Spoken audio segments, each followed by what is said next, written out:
இன்னைக்கு விஷ்ணு சகஸ்ரநாமத்திலேருந்து நான் உங்களுக்கு ஒரு ஸ்லோகம் சொல்கிறேன். ஏன்னா நான் உங்களுக்கு நிறைய பரிகாரமாக பதிகம், பாசுரம், விஷ்ணு சகஸ்ரநாமம், கனகதாரா ஸ்தோத்திரம், லலிதா சகஸ்ரநாமம் இந்த மாதிரி தான் சொல்லிகிட்டு இருக்கேன் இல்லையா.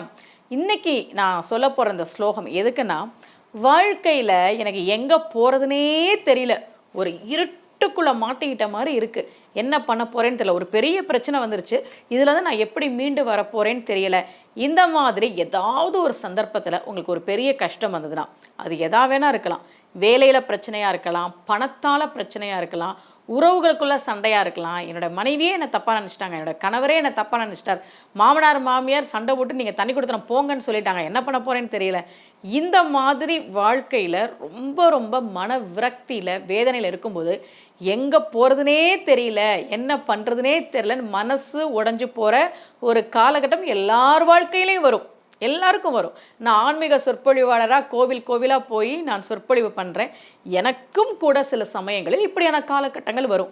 அந்த மாதிரி சந்தர்ப்பங்களில் எனக்கு என்ன பண்ணுறதுன்னு தெரியல, ஒரு பெரிய கஷ்டம் வந்துருச்சு, இதுலேருந்து நான் எப்படி மீண்டு வர்றது, இந்த மாதிரி உங்களுக்கு ஏதாவது மனத்துயரம் மன கஷ்டம் இருந்ததுன்னா அந்த மன துயரத்தை நீக்கி தரக்கூடிய ஸ்லோகம் தான் இந்த ஸ்லோகம்.